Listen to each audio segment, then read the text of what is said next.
I'm going to show you how to apply the card candy to my range of bubble bloom images on the rubber stamps. I'm going to start off by showing you how to apply them with silicone adhesive. Here's the bag of card candy. It has a mixture of different colours in it, and I've pre-stamped my image and done a little bit of colouring in. I need a pair of tweezers and a pokey tool to get the silicone out of the tube, and I've already taken out some of the card candy in front of me so that I can pick it up easily. Sometimes I like to leave the card candy upside down because it makes picking up much easier, and you may need to just separate some of the card candy before you start, because some of it can stick together a little bit. So we're going to start with the silicone adhesive, and squeezing very gently apply a very small amount of the silicone from the nozzle itself until you get a little blob on the end of the pokey tool, and you get used to knowing how much of the silicone you need to use. And the different bubbles are different sizes, so they will take different things, different gems, different glitters and different card candy. So I'm going to pick up a card candy and I place the silicone on there. Using a pair of tweezers means that you can pick it up really delicately rather than using your fingers, pressing it down, and you continue like that. And what I tend to do is put a blob of the silicone onto each of the large circles that will take the card candy, so that I can actually decorate it quite quickly. Now the silicone will take a little bit of time to dry, so I tend to put this on first and then I'll apply the other gems to the smaller circles. So I've got two stuck together here. Sometimes it's a little bit tricky to undo them. Maybe I haven't got two stuck together. And sometimes I put the darker ones on the bottom, getting to the lighter ones as it grows up the plant. So you can see how easy it is to pick these up and place them with the tweezers so that you don't get any mess anywhere. If you get a bit of silicone on your tweezers, just wipe it off with your fingers.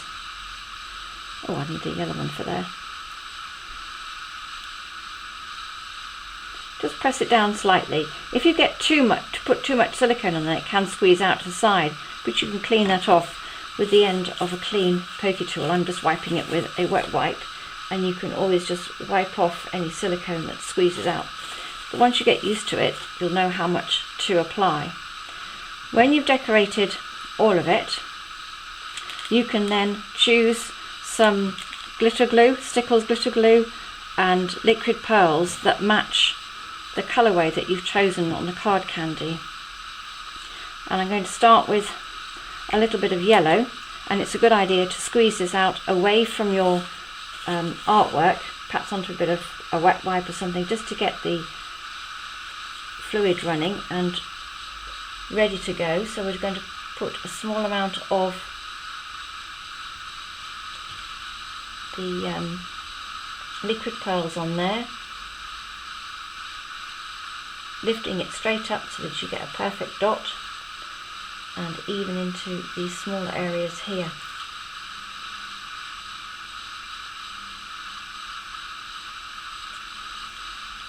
I'm going to fill that one in as well. Now just by moving the nozzle about, you can actually get right to the end of the circle. Now I'm going to switch to some green. You can always apply some other gems as well. Woodware make gems that will fit exactly into these circles.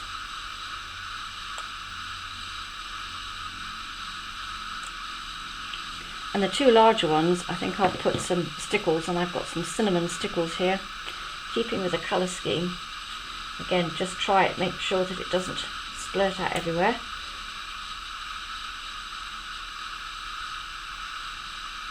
Put the stickles right to the end of the circle.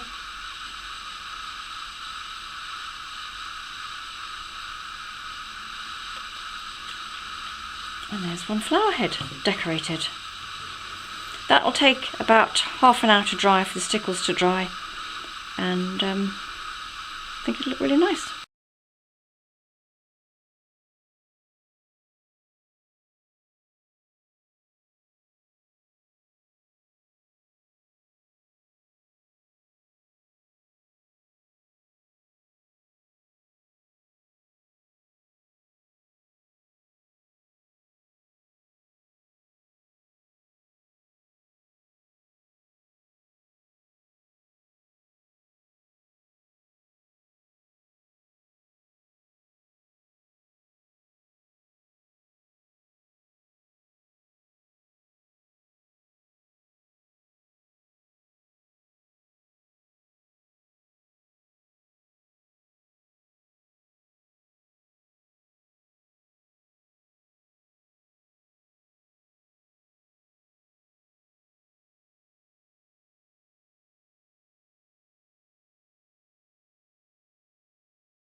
Here's another way of applying the card candy to my range of bubble bloom stamp images.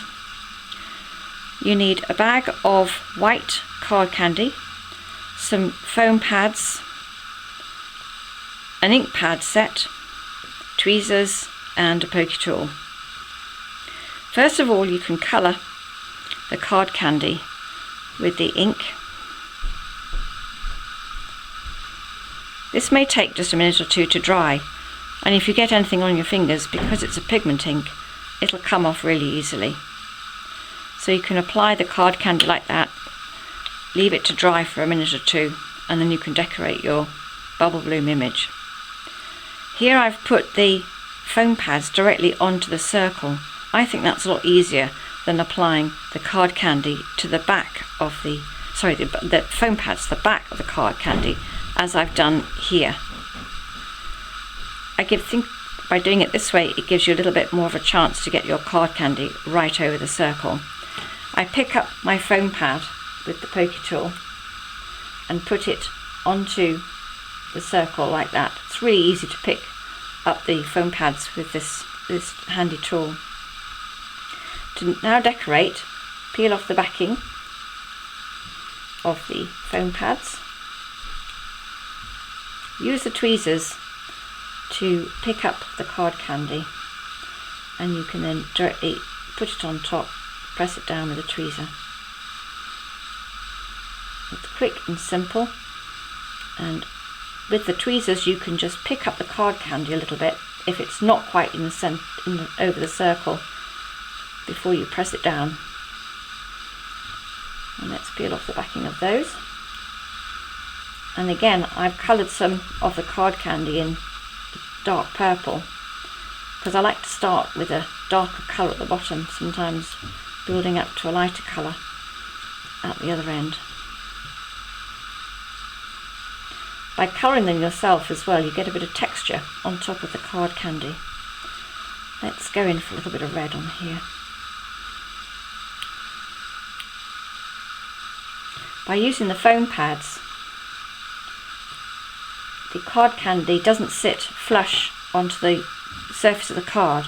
It leaves a little bit of a ridge underneath, so they look quite three-dimensional. If you use a thinner foam pad, they will lie flatter. Unlike the silicone technique, the silicone makes the card candy sit right close, snugly onto the card, whereas this is slightly raised. So it's your choice as to how you would like to put it on there. Let's put one more on here. As you can see, it's quick, clean and very simple. And then you can continue on decorating it with some liquid pearls, glitter glue or some other matching gems in the Woodware range.